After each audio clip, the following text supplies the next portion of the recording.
किरण, 3 जनों के लिए इतनी रोटी किस लिए बनाई है तूने? वो माँ, 4 रोटी चमेली दादी के लिए बनाई हैं। ये सुनते ही रमा गुस्से से भरकर किरण को बुरी तरह झाड़ कर बोलती है। ये क्या रोज का आफत पाल लिया है तूने उस बुढ़िया को खाना देने का? वहाँ तेरे पिता दिन भर धूप में जल मरकर 2 वक्त की रोटी कमाते हैं। अरे उस बुढ़िया के बहू बेटे उसे पूछते नहीं, जाकर विदेश में और बस गए हैं। हम इतने धनी नहीं हैं जो 3 पहर किसी गैर को खिलाएं। पर माँ, बूढ़ी दादी को 2 रोटी खिला देने से क्या घट जाएगा? रमा का बर्ताव बहुत ही कड़वाहट भरा था। वहीं किरण मददगार स्वभाव की थी। कहते हैं ना, हमेशा अच्छे लोगों के साथ ही बुरा होता है। किरण दिखने में बहुत काली थी और एक गरीब घर की काली बेटी का जन्म होना किसी अभिशाप से कम नहीं। इसी बात से बंसी बहुत चिंता में रहता था। किरण अपने मन का हर दुख बूढ़ी चमेली से ही बांटती थी।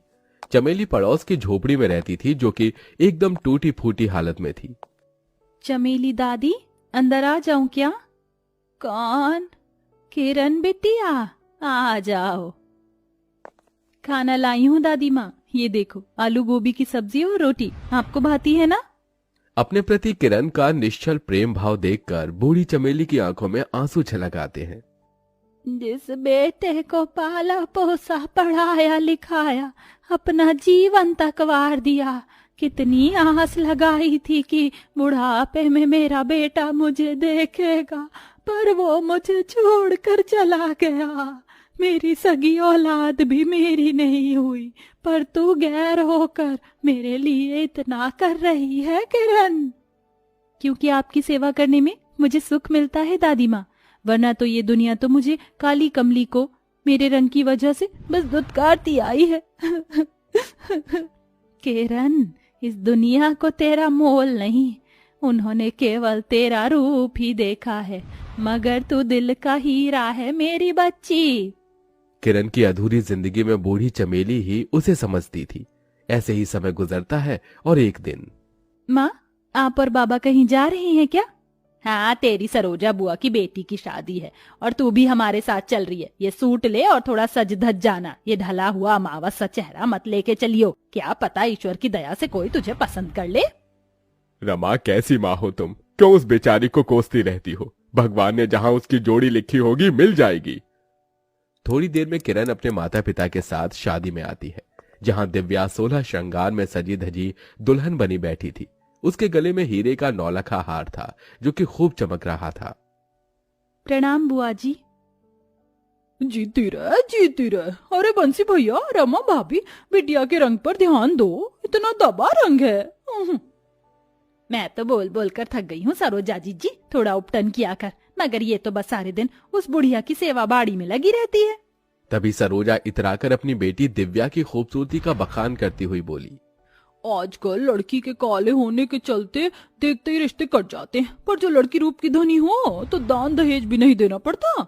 अब मेरी बेटी दिव्या को ही ले लो, भगवान ने दूध से गोरा रंग और गड़े नए नक्श दिए हैं, फट से रिश्ता लग गया। फिर क्या, मैंने भी चट मंगनी पट ब्याह कर दिया। 1 रुपया नहीं दे रहे दहेज, और शादी का खर्च आधा लड़के वाले उठा रहे। ये देखो, दिव्या की सास ने हीरे का हार सेट भिजवाया था जोड़े के साथ।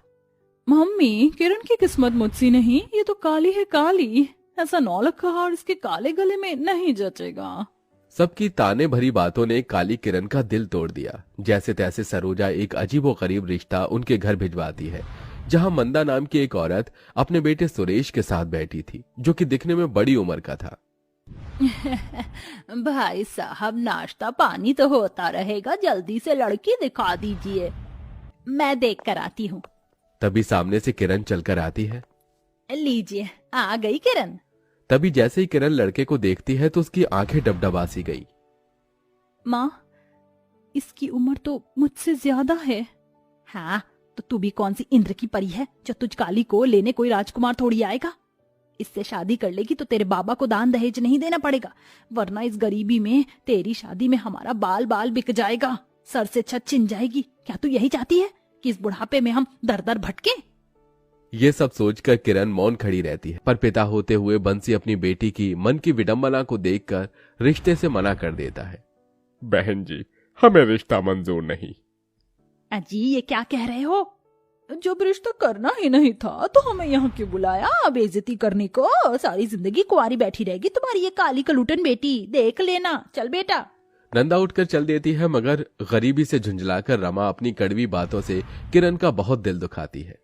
तेरी वजह से हमारा जीना दूभर हो गया है, जाकर मर क्यों नहीं जाती तू?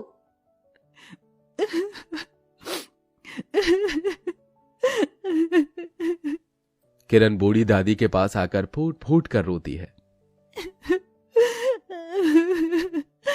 दादी, अब तो मैं अपनी माँ के लिए भी बोझ बन गई हूँ। मैं जीना नहीं चाहती, मैं मर जाना चाहती हूँ। तभी बूढ़ी दादी ने कहा, किरण बेटी, रो मत। जा वहाँ झोपड़ी के कोने में जो संदूक रखा है उसमें एक लाल पोटली होगी, उसे लेकर तो आ, मैं तुझे कुछ देना चाहती हूँ। किरण पोटली लाकर उसे देती है, जिसमें एक बहुत ही चमचमाता सा हार था। ये ले बेटी, ये एक जादुई नेकलेस है। इसे पहनते ही तू हूर की परी जितनी सुंदर दिखने लगेगी। मैं वैसे तो इसे अपनी बहू को देना चाहती थी, मगर तूने निश्चल भावना से मेरी सेवा की, इसलिए ये जादुई नेकलेस तेरा है। उसे तू पहनना, मगर याद रहे इस नेकलेस का दिया हुआ रूप पूरे दिन में कभी भी ढल जाएगा, तो तुझे ये नेकलेस उस वक्त पहनना होगा। जी दादी, आपका बहुत बहुत शुक्रिया। किरण उस नेकलेस को लेकर अपने घर आती है और जैसे ही शीशे के आगे उस जादुई नेकलेस को पहनती है, उसमें से एक तेज निकलता है और उसका रूप दूध सा गोरा सुंदर हो जाता है। हाँ, बूढ़ी दादी का दिया नेकलेस वाकई में जादुई है। थोड़े ही दिन में किरण की शादी कमलावती के बेटे आदेश से हो जाती है और वो बहू बनकर ससुराल आ जाती है, जहां उसे सास का खूब सारा मान दुलार मिलता है। बहू, दाहिने पैर से गृह प्रवेश करके अंदर आ जाओ। जी माँ जी। किरण गृह प्रवेश करके अपनी सास के पांव छूती है। जुग जुग जीती रहो, भगवान करे तुम्हें किसी की नजर ना लगे। देखो तो है ना लाखों की एक तेरी भाभी। हाँ तो क्या करूं, आरती उतारूं इनकी? ये कहकर नंद निशा पैर धमकते कमरे में चली गई। बहू, लगता है उसका मिजाज बिगड़ा हुआ है, तू बुरा मत मानना उसका। आदेश, बहू को कमरे में ले जा। चलो किरण। बूढ़ी दादी का दिया जादुई नेकलेस जैसे किरण के अंधेरी जिंदगी में खुशियों की सौगात लेके आया था, पर फिर रात ढलते ही नेकलेस की चमक खोने के साथ किरण काली पड़ने लगी। अरे नहीं, मेरा रंग तो काला पड़ रहा है, मुझे जल्दी से वो जादुई नेकलेस पहनना पड़ेगा। किरण झुंझलाकर उठी और नेकलेस पहना और वो सुंदर हो गई, तो आईने में खुद को देखकर वो आराम से सो गई।